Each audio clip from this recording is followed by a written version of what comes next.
అందరికీ నమస్కారం.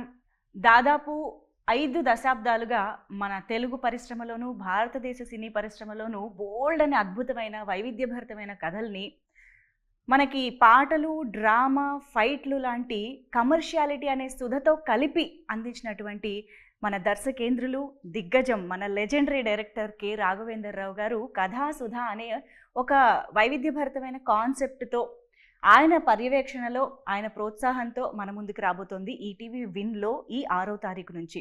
మరి అసలు ఈ కథాసుధ అంటే ఏంటి, అసలు ఆయన ఈ కథాసుధ కాన్సెప్ట్ని మన ముందుకు ఎలా ప్రజెంట్ చేయబోతున్నారు, ఇలాంటి చాలా ఇంట్రెస్టింగ్ విశేషాలతోటి మన ముందు the legendary director himself K. Raghavendra Rao గారు ఈజ్ హియర్. నమస్తే సార్. యాజ్ యూజువల్ మిమ్మల్ని కలవగానే ఒక మంచి మన అనే ఫీలింగ్, ఒక పాజిటివ్ ఆరా అనేది చాలా ఈజీగా స్ప్రెడ్ చేస్తూ ఉంటారు సార్. ఆ వైబ్ ఇక్కడికి రాగానే తెలిసిపోయింది మాకు. We are just feeling it. So first of all thank you so much మాకు ఈ టైం ఇచ్చినందుకు.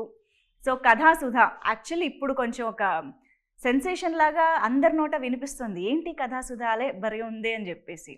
అయితే కథాసుధ గురించి మనం డీటెయిల్డ్గా మాట్లాడుకునే ముందు సార్, ఇప్పుడు ఇంత చక్కటి ఆఫీసు, ఎంతో అద్భుతమైన ఇల్లు, ఇలాంటి ఒక పాజిటివ్ అట్మాస్ఫియర్ని, ఎన్విరాన్మెంట్ని క్రియేట్ చేసుకున్నారు కదా సార్.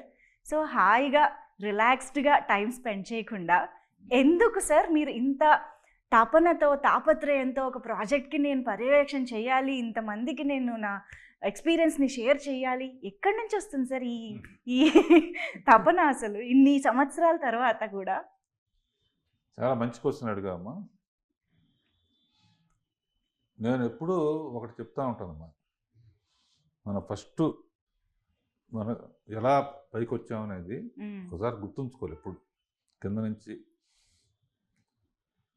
అందుకనే ఎప్పుడు మాట్లాడినా నేను వాళ్ళు ఈ పొజిషన్లో ఉండటానికి స్వర్గీయ విశ్వఖ్యాత నట సార్వభౌమ ఎన్టీ రామారావు.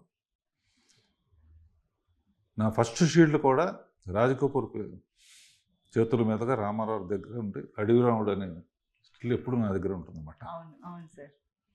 అది సంవత్సరంలో ఆడింది. అందుకనే జీవితంలో నేను ఉండటానికి కారణం ఆయన.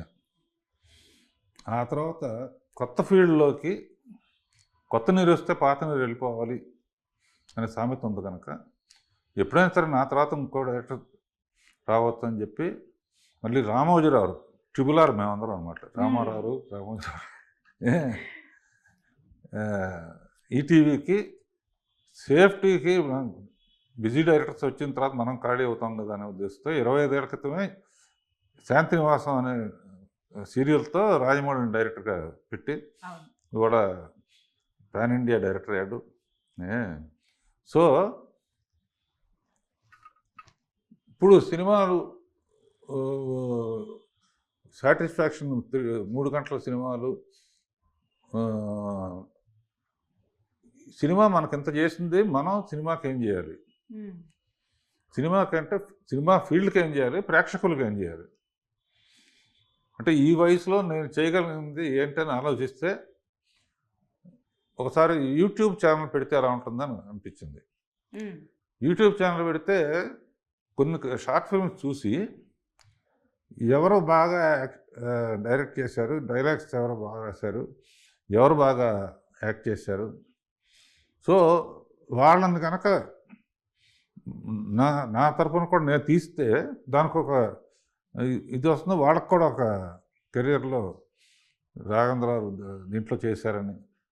నేను తీసే చిన్న చిన్న సినిమాలకు కూడా నేను పైనుండి డైరెక్టర్స్ని పరిచయం చేయటం, రైటర్స్ని పరిచయం చేయటం, అందమైన అమ్మాయిలను పరిచయం చేయటం, అలా మొదలయ్యి లక్కీగా నాకు మళ్ళీ ఈటీవీ నుంచే కథాసుధ అనే ½ సినిమాలు తీస్తున్నామండి అని బాపిరెడ్డి గారును మూర్తి గారు వాళ్ళు చెప్పినప్పుడు నాకు చాలా హ్యాపీగా అనిపించింది. ఎందుకంటే అరగంటలో కథ అయిపోవాలి.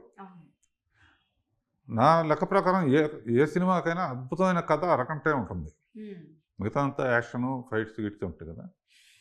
అందుకనే థ్యాంక్ గాడ్ మళ్ళీ ఈటీవీ మళ్ళీ నాకు ఫుల్ పని ఇచ్చినట్టు ఇండస్ట్రీకి ఒక కొత్త ఆర్టిస్టులని, కొత్త డైరెక్టర్లని కొత్త డైలాగ్ రైటర్స్ని పరిచయం చేసే అదృష్టం వచ్చింది. అంటే గివింగ్ బ్యాక్. ఇది కాకుండా నేను అప్పుడప్పుడు డైరెక్షన్ క్లాసులు కూడా ఫ్రీగా చెప్తున్నాను. అవును అవును సార్. సో బిజీగా ఆకపోయి నాకు నువ్వు 1000 కోట్లు ఇచ్చినా కూడా నాకు డైరెక్షన్ మీద ప్రేమ పోదు నాకు. అది పక్కన పెట్టేస్తాను. సో డైరెక్షన్ అనేది ప్యాషన్. అది నేర్పించడం అయినా ప్యాషనే, నేర్చుకోవడం కూడా ప్యాషనే. ఈ జనరేషన్ వాళ్ళతో పనిచేస్తూ ఉంటే వాళ్ళ దగ్గర నుంచి నేను నేర్చుకుంటున్నాను. డైరెక్ట్గా షూటింగ్కి వెళితే ఏం చేయాలో అనేది యూట్యూబ్ నుంచి వచ్చిన కంగారుగా ఉంటుంది కనుక ఈ కథాసోద ఈ విధంగా చాలా హెల్ప్ అయింది. అలా సెలెక్ట్ చేసిన ఒక మంచి డైరెక్టరు, అతను హీరోగా కూడా యూట్యూబ్లో చేస్తాడు, కథ రాస్తాడు, పాటలు రాస్తాడు. సో అతన్ని డైరెక్టర్గా పెట్టి ఈ కథ అతనిదే, నేను దాని స్క్రీన్ ప్లే చేసి